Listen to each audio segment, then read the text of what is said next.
Assalamualaikum warahmatullahi wabarakatuh. Bismillah, alhamdulillah, wassalatu wassalamu ala man la nabiyya ba'dah wa ala alihi wa sahbihi wa wala amma ba'd. Saya Badruddin yang dalam hal ini berbicara sebagai wakil dekan bidang akademik dan pengembangan kelembagaan, ingin menyampaikan beberapa hal terkait dengan satu kegiatan yang kegiatan ini adalah merupakan pintu gerbang kegiatan-kegiatan berikutnya untuk mahasiswa baru, yaitu kegiatan pengenalan budaya akademik dan kemahasiswaan. Pertama-tama ingin saya sampaikan kepada mahasiswa baru angkatan tahun akademik 2020-2021, khususnya yaitu mahasiswa UIN Maulana Malik Ibrahim Malang, dan lebih khusus lagi yaitu mahasiswa yang diterima di seluruh prodi yang berada di bawah naungan Fakultas Syariah UIN Maulana Malik Ibrahim Malang. Kami ucapkan selamat bergabung dan selamat, mudah-mudahan saudara sukses di dalam menempuh pendidikan di jenjang pendidikan S1, ya setidaknya yaitu 4 tahun ke depan. Mudah-mudahan Allah memberikan kemudahan, kelancaran bagi adik-adik mahasiswa baru yang telah bergabung bersama kami. Adik-adik mahasiswa yang dirahmati Allah Subhanahu wa Ta'ala, sebagaimana saya sampaikan barusan, pengenalan budaya akademik dan kemahasiswaan ini adalah merupakan kegiatan yang ini adalah menjadi kegiatan pintu gerbang yang tidak boleh tidak ya untuk dimasuki oleh mahasiswa. Ini adalah merupakan kegiatan yang wajib yang harus diikuti oleh seluruh mahasiswa baru dan bahkan juga termasuk mahasiswa lama yang belum mengikuti atau belum dinyatakan lulus di dalam kegiatan PBAK ini. Karena satu hal misalnya, jadi ada mahasiswa lama yang belum mengikuti kegiatan ini, maka pada tahun ini juga diwajibkan untuk mengikuti kegiatan pengenalan budaya akademik dan kampus ini. Adik-adik yang dirahmati Allah Subhanahu wa Ta'ala, jadi kegiatan pengenalan budaya kampus, pengenalan budaya akademik dan kemahasiswaan ini adalah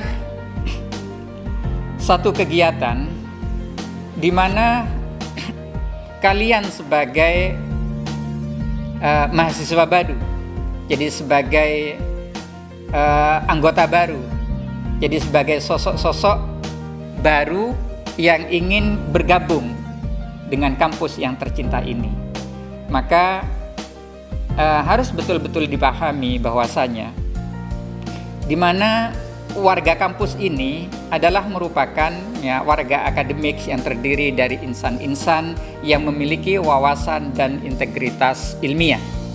Nah, oleh karena itu, jadi saudara sebagai bagian dari masyarakat akademik ini, maka hendaknya senantiasa harus mengembangkan budaya ilmiah yang ini merupakan esensi pokok dari aktivitas akademik. Artinya bahwa mulai dari cara berpikir, mengambil keputusan, bertindak, dan beraktivitas itu harus didasarkan kepada analisis dan keputusan-keputusan yang bersifat akademik. Jadi tidak boleh lagi kemudian ya seseorang yang disebut sebagai insan akademik, taruhlah mahasiswa, di mana melakukan aktivitasnya hanya didasarkan kepada berita-berita yang tidak berdasar, berita-berita yang tidak memiliki analisis akademik dan tidak bisa diputuskan secara akademik, seperti misalnya berita-berita hoax. Oleh karena itu, adik-adik yang dimuliakan Allah Subhanahu wa Ta'ala, marilah kita bersama-sama jadi untuk memahami bahwasanya seseorang dinyatakan memiliki budaya akademik manakala ia memiliki setidaknya yaitu ada beberapa ciri, misalnya yaitu kejujuran. Karena kejujuran ini sangat penting, kepercayaan sangat penting. Betapa banyak orang yang sukses dinyatakan lulus dengan predikat yang baik dan bahkan cum laude, akan tetapi kemudian karena kejujuran dia tidak memiliki, maka dia kemudian gagal. Juga yang kedua yaitu mahasiswa harus senantiasa kritis. Kritis dalam arti yaitu di mana di dalam menyikapi berita-berita dan bahkan mengambil keputusan yaitu senantiasa didasarkan kepada cara berpikir ilmiah, yaitu didasarkan kepada argumen-argumen yang logik. Jadi kritis di sini bukan kemudian hanya ngotot, lalu kemudian enaknya sendiri, menangnya sendiri, tetapi tidak ada argumen-argumen yang didasarkan kepada rumusan-rumusan ilmiah, yang didasarkan kepada fakta, data, realita, lalu kemudian bagaimana menganalisisnya. Pendekatan yang digunakan adalah pendekatan apa, sehingga keputusan atau yaitu kritik yang disampaikan misalnya yaitu dapat diterima dengan baik. Intinya bahwa mahasiswa memasuki perguruan tinggi sesungguhnya adalah belajar bagaimana menjadi orang agar supaya dia mampu mengkonstruk, membangun cara berpikirnya dengan logis dan rasional, sehingga berada dimanapun maka dia bisa diterima oleh orang lain. Jadi cara berpikirnya, cara menyampaikan pendapat yaitu bisa dipahami oleh orang lain. Nah, di samping itu kemudian budaya akademik yaitu tidak lepas dari kreativitas. Karena itu kemudian ya mahasiswa dituntut untuk senantiasa kreatif. Karena kehidupan ini memerlukan kreasi-kreasi yang untuk mengantarkan seseorang yaitu memperoleh sukses di masa mendatang. Dan di samping itu yaitu mahasiswa sebagai sosok individu tentu memiliki pandangan-pandangan subjektif.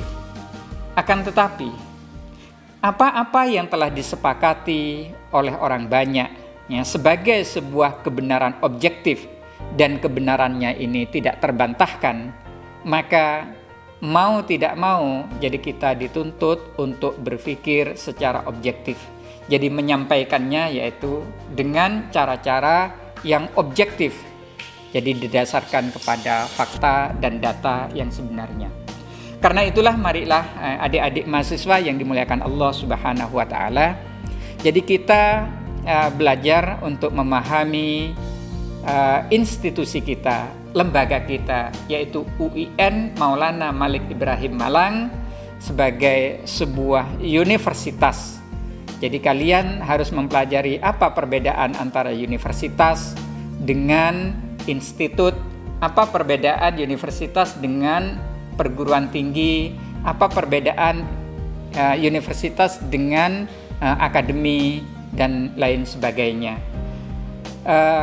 Tentu juga kalian juga harus memahami di antara prodi-prodi yang ada di universitas dan di fakultas syariah ini masih banyak lembaga-lembaga penunjang yang juga harus kalian pahami. Lembaga-lembaga penunjang ini maksudnya yaitu disediakan sebagai lembaga penunjang untuk kesuksesan mahasiswa di masa-masa yang akan datang. Adik-adik yang dimuliakan Allah Subhanahu wa Ta'ala, mahasiswa baru yang kami cintai, ada satu hal yang juga harus kalian perhatikan. Jadi selain apa yang sudah saya sampaikan di atas, yaitu sistem belajar SKS. Nah, seringkali sistem belajar SKS ini oleh mahasiswa yaitu mereka melakukan pengabaian yaitu terhadap rentang waktu yang dimiliki oleh sistem SKS ini. Jadi seringkali mereka menganggap bahwa satu SKS itu hanya 50 menit dan 2 SKS itu hanya 100 menit. Tidak demikian. Jadi kita untuk mengambil satu mata kuliah misalnya dengan bobot 2 SKS, taruhlah ya pengantar ilmu hukum 2 SKS, itu hakikatnya yaitu dalam sepekan atau dalam 1 minggu ya, saudara harus memiliki waktu, saudara harus menyediakan waktu 300 menit, yaitu 100 menit untuk mengikuti kuliah tatap muka yang sekarang ini diganti dengan daring. Dan 100 menit yang lain, yaitu saudara harus memiliki waktu untuk belajar mandiri.